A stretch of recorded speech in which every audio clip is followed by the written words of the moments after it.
이제는 내가 사는 것이 아니요 내 안에 그리스도께서 사신 것이라. 이제 내가 육체 가운데 사는 것은 나를 사랑하사 나를 위하여 자기 자신을 버리신 하나님의 아들 있는 믿음 가운데 사는 것이다. 이것이 우리가 하나님의 은혜를 누리며 살아가는 모든 비밀이 담겨져 있습니다. 내가 그리스도와 함께 십자가에 못 박혔습니다. 그러니까 나의 옛 사람이 있습니까 없습니까? 이미 죽어버렸어요. 죽어버렸습니다. 그런데 이제는 내가 산 것이 아니라 내 안에 그리스도께서 사신 것이다. 지금 내 안에 있는 본성은 누구의 본성만 있습니까? 예수 그리스도의 본성. 그런데 왜 육체의 여러 죄된 모습들이 계속 나의 지정의를 통해서 역사하고 있는가? 생각하는 것도 보면 죄 짓는 생각, 감정도 아주 이렇게 절제하지 못해서 그렇게 입술로도 죄를 짓고 또 손으로도 죄를 짓고, 왜 이렇게 계속 죄를 짓고 있는가? 그것은 옛 사람의 그 본성은 죽었지만 뭐가 남아있어요? 습성이 남아있어요. 습성이 남아있어서 그 습성이 우리의 지정의 이 영역 안에 있는 것입니다. 그래서 우리가 날 때는 영이 죽은 상태로 나지 않습니까? 죽었다는 것은 영이 없다는 말이 아니고 생명이 없다는 것입니다. 참된 생명이 없는 영으로 태어나고, 대신 지정의라는 이 혼의 영역을 누가 장악하고 있어서요? 마귀가 장악하고 있습니다. 그래서 우리가 생각하고 한 모든 것들을 이 사탄이 한수만을 쓰는 하나님 없이 살아가게 하려고 하던 그런 것이 습성화되어 있는데, 우리가 새원성 예수님을 만난 이후에도 계속해서 이 옛 습성이 우리를 괴롭히는 것입니다. 그런데 이 옛 습성을 떨쳐버리는 방법이 있어요. 그래서 내 힘으로 그것을 자꾸 죄를 이기려고 그렇게 하는 것이 아니고, 그런 그 죄된 생각이 올 때마다 이렇게 사탄아 물러가 하고 막 고함 지르고 이래서 물러가지는 것이 아니고, 이 죄된 생각이 나고 또 죄를 지게 될 때에 이 죄를 보지 말고 누구를 보라고요? 내 죄를 사하시기 위해서 자기 자신을 버리신 하나님의 아들이 지금 내 안에 계심을 믿으라는 것입니다. 그래서 그 아드님이, 그 예수 그리스도가 나의 지정의를 통해서 역사하시도록 나의 지정의를 주님 바라보면서 그게 다 맡깁니다. 주님, 저의 영혼을 in manus tuas pater homendo spiritu meum. 이것은 여러분이 참 기억하면 좋은 라틴어입니다만, 아버지여 내 영혼을 주님께 맡깁니다 한 것처럼 맡겨버리는 것입니다. 나의 지정의, 죄된 생각, 모든 감정, 의지의 영역들을 주님께 맡기면 주님께서 친히 그 의지와 감정과 지성을 이렇게 주장하심으로 말미암아 나는 주님을 바라보고 주님께 내가 맡기는 것이고, 그러면 주님께서 이 죄를 짓지 않도록 우리의 지정을 다스리시는 것입니다.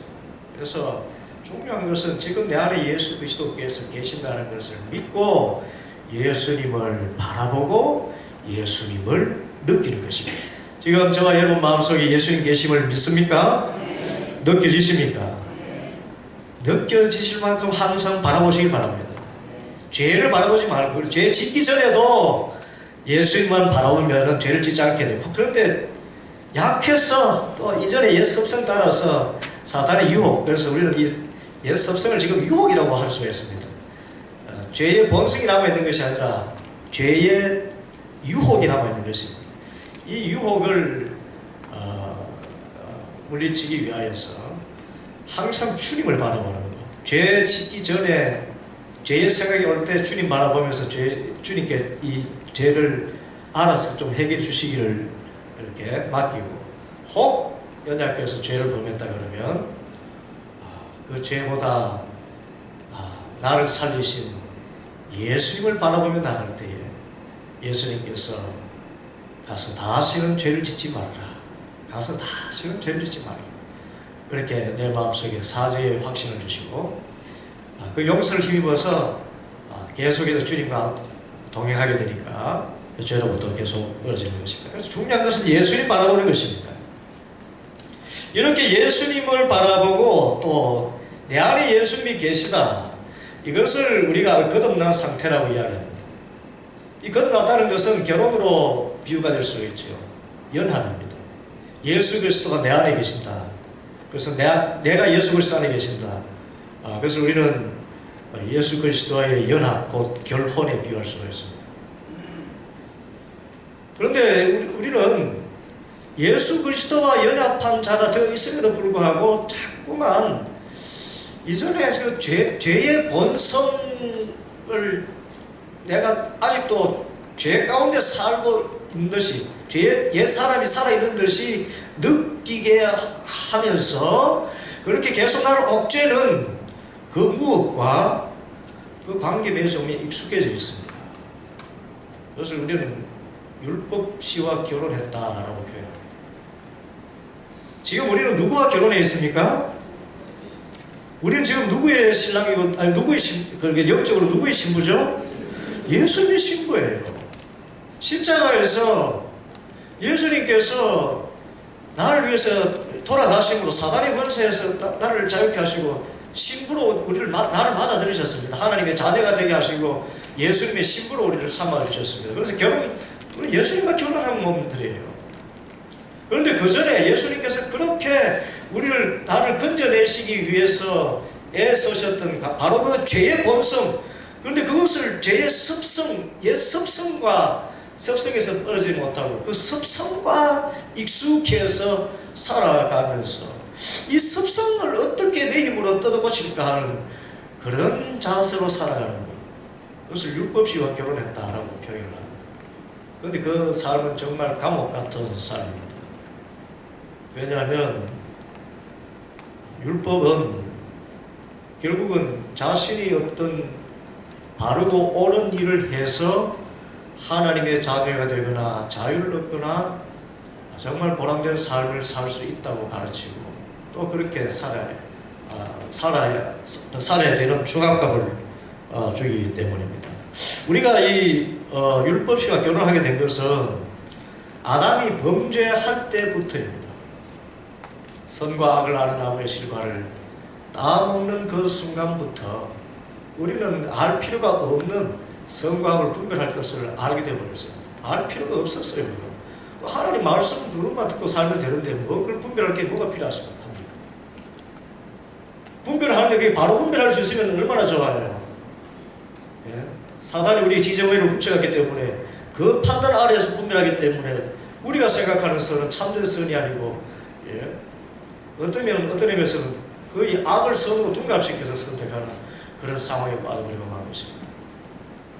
그래서 그때부터 우리의 판단을 가지고 살아가는 것, 그러니까 지정의의 이 영역 안에서 있는 이 판단력을 가지고 살아가는 것, 그것이 바로 율법과 결혼하였다 하는 그런 모습이고, 그 삶은 정말 감옥 같은 생활입니다. 왜냐하면 율법은 언제나 우리 정죄합니다.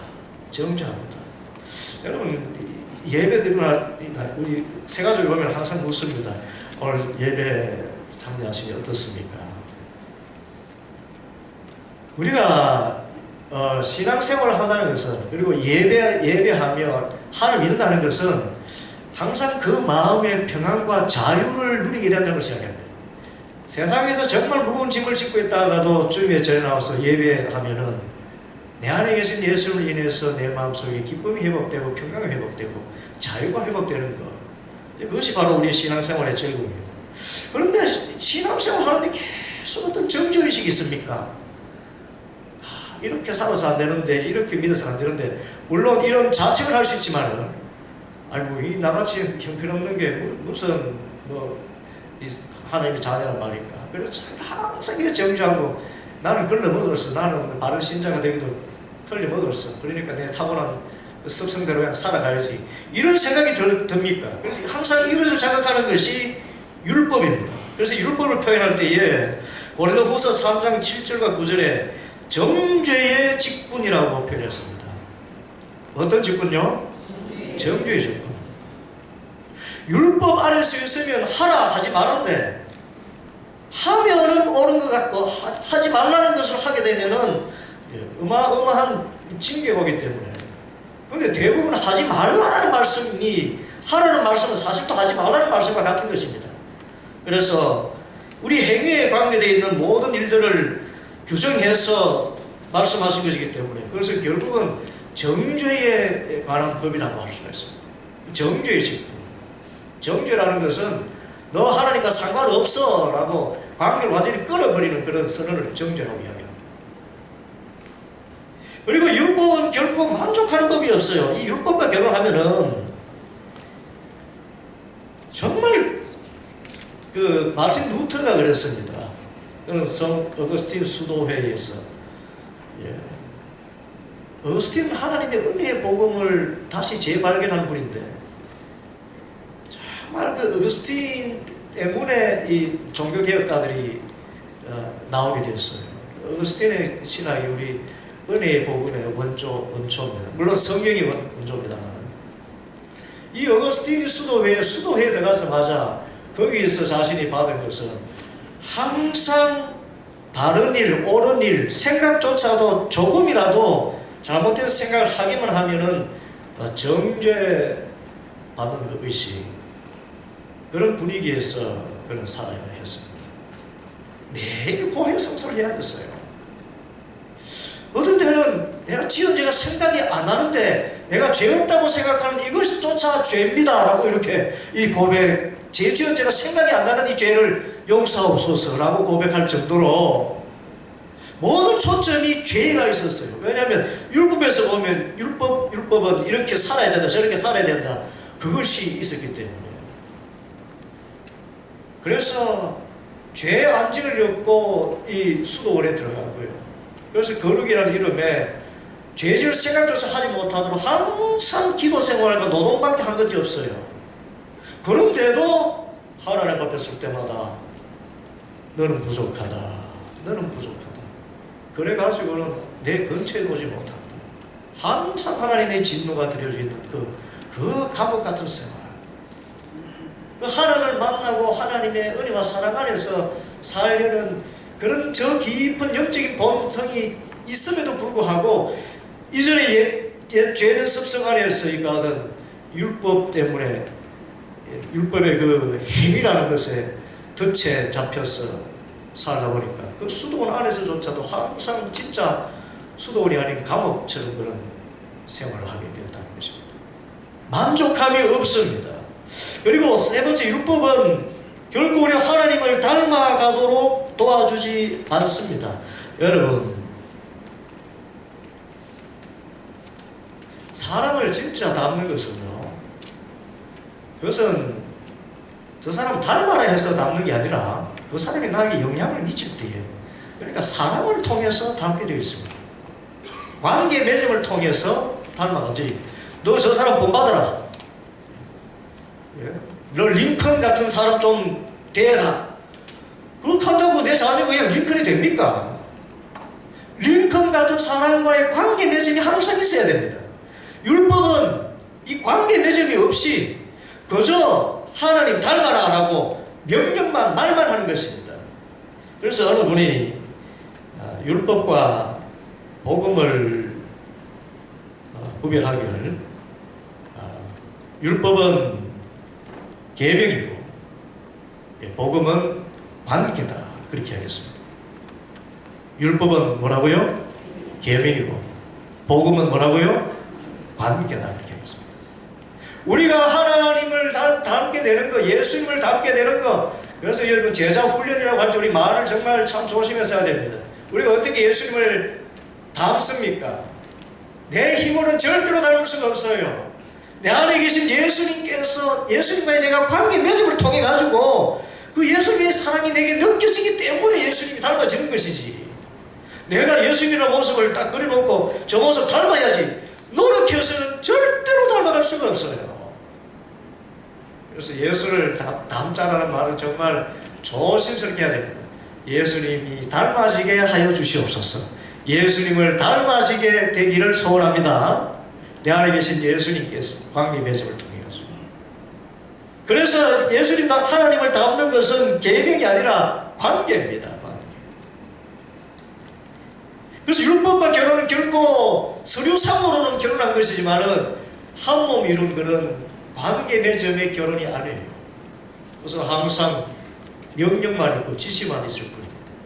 이렇게 마누라니까 이렇게 해야 되고, 남편이니까 마누라는 표현 써서 죄송합니다. 아내니까 이렇게 했어야 돼요. 요즘 말 조심해야 돼요. 말 조심해야 돼요. 시대가요. 저도 벌써 이게 아주 올드한 세대 아닙니까? 옛 세대입니다. 옛 세대가 돼가지고요. 이전에 좀 관행처럼 또 관습처럼 이렇게 쉽게 하던 그런 말들이요. 지금은 전부 다 이 법이 다 걸리더라고요. 그게, 이야, 제가 참 이 격세지감을 느끼는데. 무슨 말 하다가 또 옆으로 이래서 참 기억력이 떨어지고.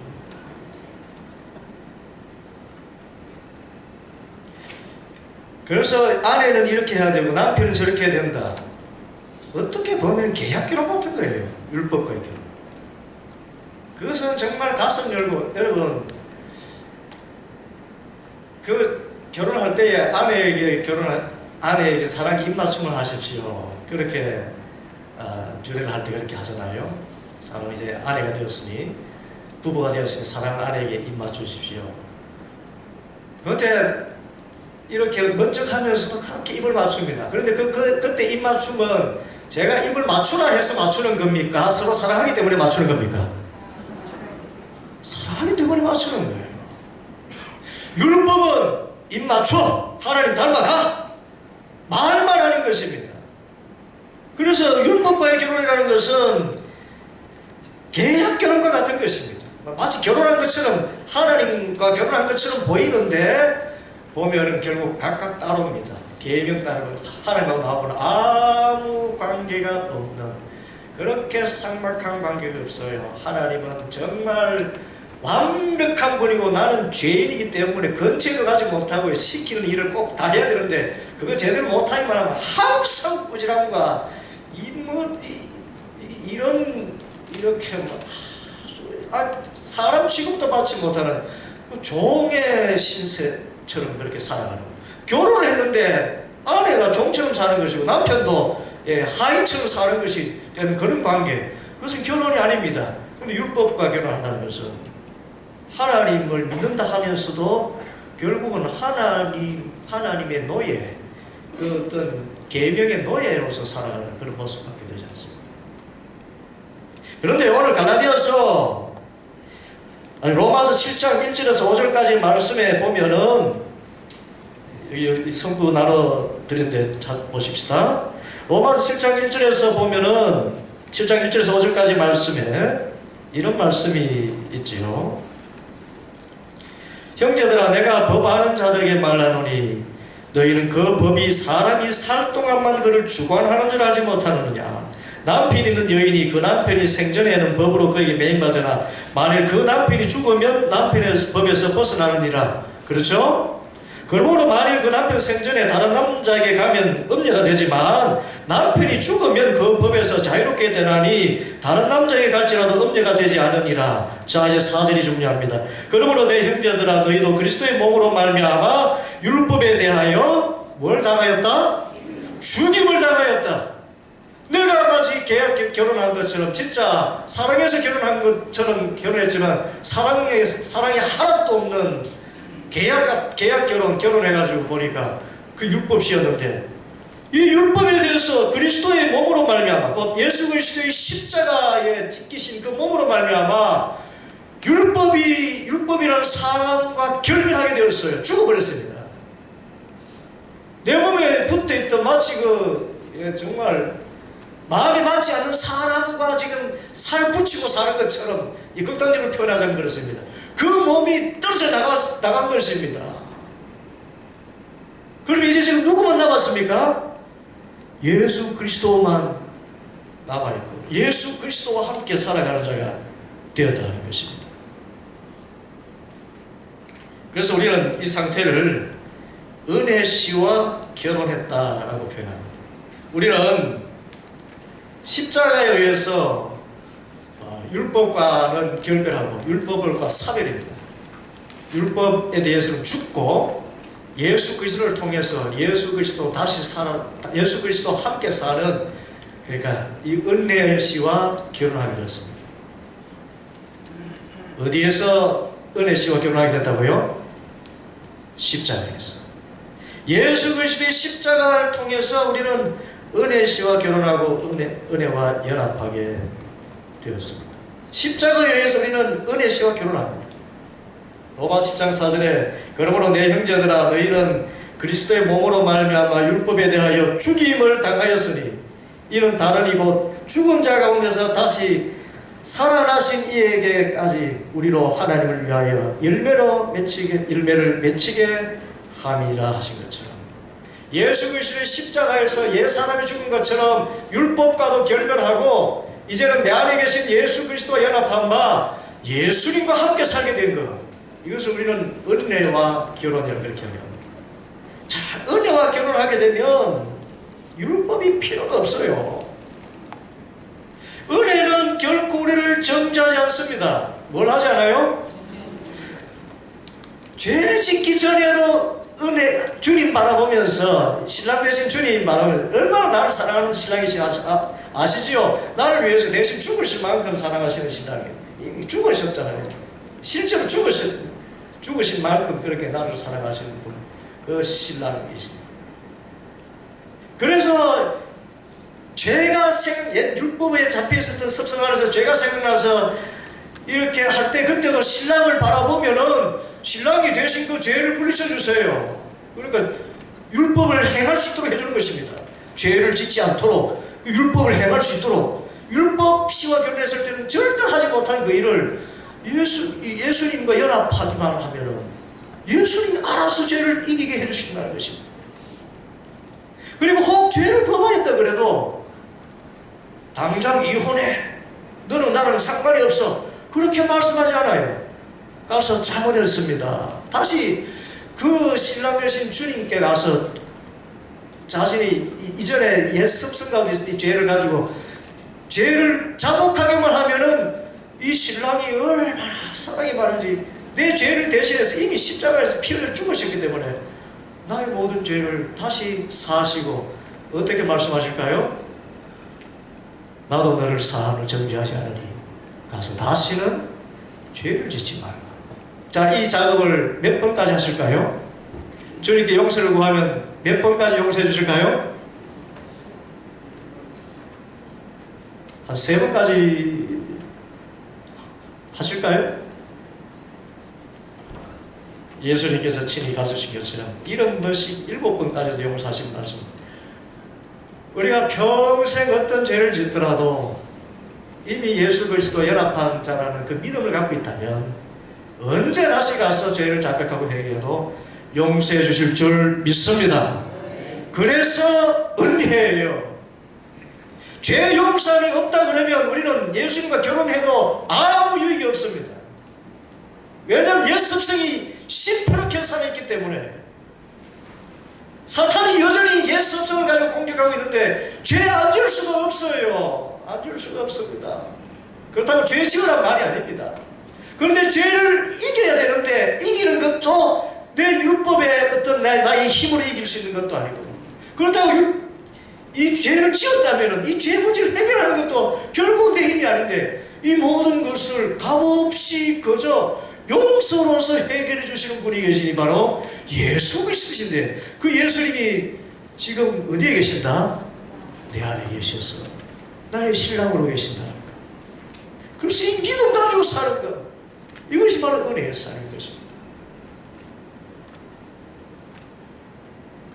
그래서 예수님과 함께 산다는 것은 죄의 문제에 있어 가지고는 완전히 자유한 걸 이야기합니다. 죄 짓기 전에도 주님을 의지하면은 주님께서 죄를 멀리하게 하실 것이고, 죄 지은 후에라도 주님께 나눠서 자복하고 회개하면 죄를 사해 주실 것이고, 그렇다고 죄를 자주 지으란 말이 아니고 그렇게 계속해서 반복해서 나가면, 이종성 박사님의 타계하셨습니다만 우리 한국의 가장 아주 가장 저명한 신학자라고 할 수 있습니다. 이번에 왜냐하면 나선형 진행사관이라고 그래가지고 그 점점 나가면서 죄를 짓게 되는 것이 적어지고, 다른 말로 하면 예수님께서 나를 위해서 대신 죄를 이겨주시는 그 일이 많아지고, 그래서 다시 가서 자문했습니다. 용서해주세요 할 말이 그만큼 줄어들면서 점점 예수 그리스도 연합된 상태로 나아가는 그 성화의 단계로 나아가게 되는 것입니다. 그렇지만 우리 정욕 있는 우리 인간이, 옛 습성을 가진 인간이 죽을 때까지 이 죄에서 벗어나지는 못해요. 그렇지만 우리는 그리스도에까지 자라갈 수 있습니다. 그래서 내가 내 힘으로 살아가는 것이 아니라 나와 결혼하신 예수님, 그 예수님이 나를 대신해서 죄를 이겨주시고, 또 내가 죄를 지으면 그 죄를 또 이미 다 사하셨기 때문에 용서의 선을 해주시고 말미암아서 자유를 가지고 살아가게 되는 거예요.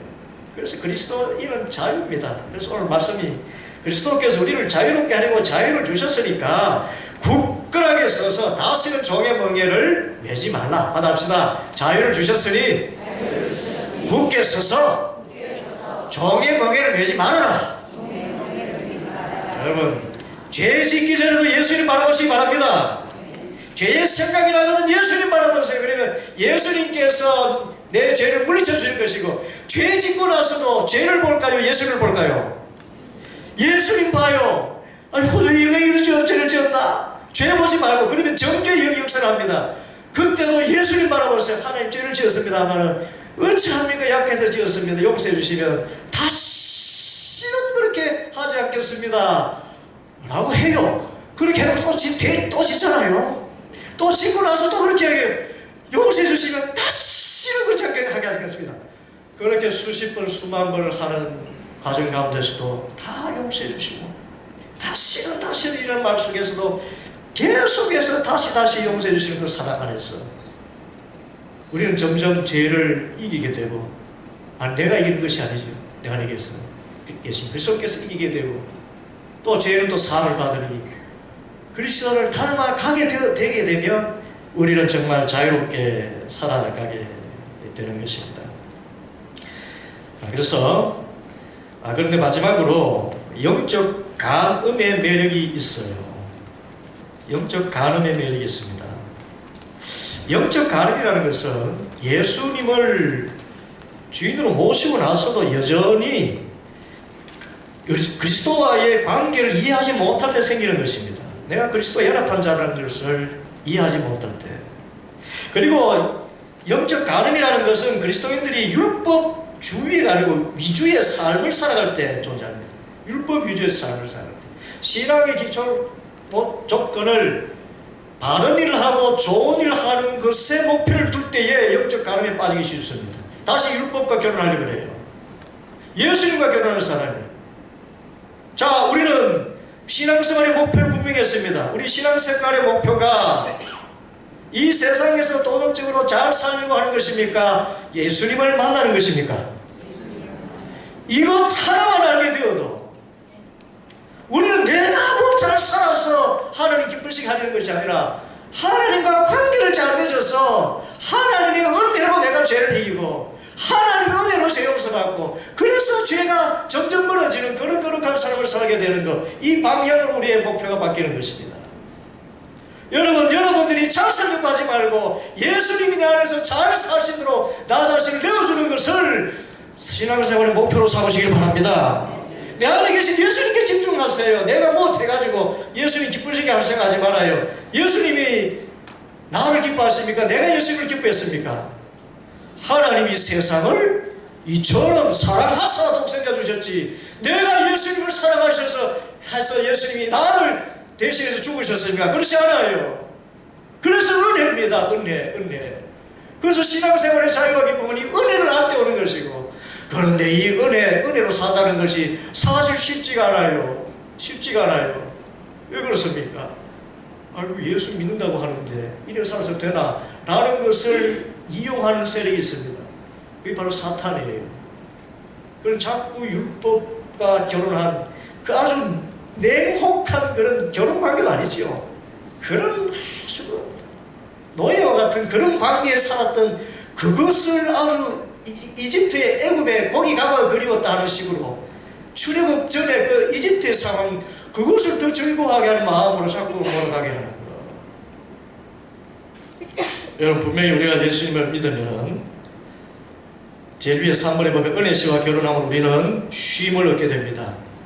그런데 이 쉼은 여러분 반드시 멍에를 포함해요. 마태복음 11장 28절 29절이죠. 수고하고 무거운 짐진 자들아 다 내게로 오라 내가 너희를 쉬게 하리라. 그런데 나는 마음이 오냐고 겸손하니 나의 멍에를 메고 내게 배우라 그랬습니다. 쉼이라는 것은 반드시 멍에와 우리 그리스도인의 쉼은 멍에를 맴을 통해서 쉼이 오게 되어 있습니다. 이것이 영적인 원리입니다. 그 멍에는 십자가거든요. 여기서 많은 사람들이 멍에 매야지 그러면서 율법과 결혼해서 율법의 법조문을 행하는 것에 또 눈이 가기 시작합니다. 그게 아닙니다.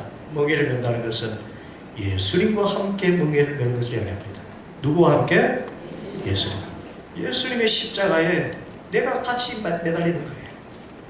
예수님의 십자가에 나의 받은 죄는 무엇이 죽었습니다. 그것을 고백하면서 함께 십자가에 매이는 것이고, 예수님이 부활하실 때 나는 죄에 대해서 죽고 의에 대해서 살았습니다 라는 것을 고백하는 그 멍에 아래 있을 때 우리가 비로소 쉼을 얻게 되는 거예요.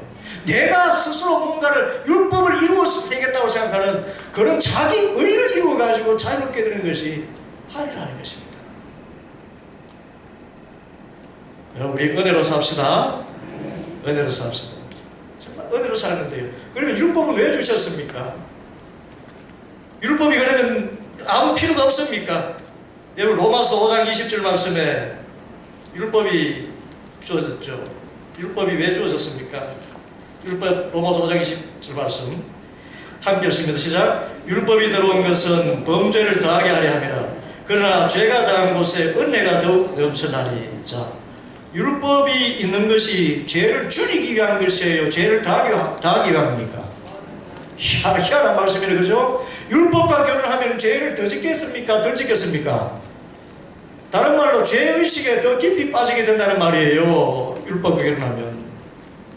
그래서 율법의 기능이라는 것은 다른 율법으로 살아서는 결코 살아갈 수가 없구나. 나는 율법을 정말 다 지키지 못하겠구나. 율법으로는 의를 얻을 수 없겠구나 라는 것을 깨닫게 하시려는 몽학선생으로 주신 것입니다. 정식 선생님을 만나기 전까지, 초등학교에서 정식 교사를 만나기 전에 저 영화원, 유아원, 유치원에서 이렇게 옛날에 가정교사지요. 가정교사를 통해 가지고 정식 이렇게 이 교육을 받기 전에 이렇게 배우던, 가르치던 그 선생님, 그 선생님 하시면 진짜 선생님, 진짜 남편을 만나기까지 그 예비 남편 같은 거예요.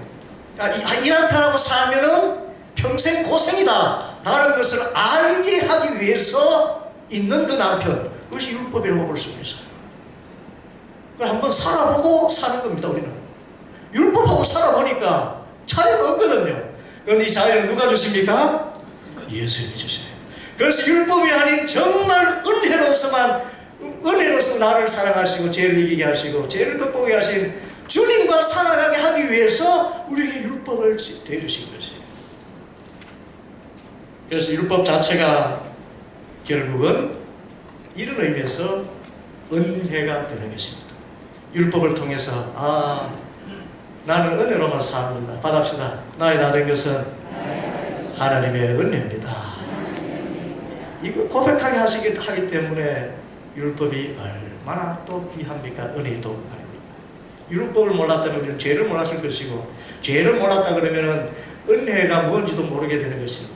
그래서 율법도 귀한 것이고, 하나님의 모든 말씀은 다 은혜의 말씀인 것입니다.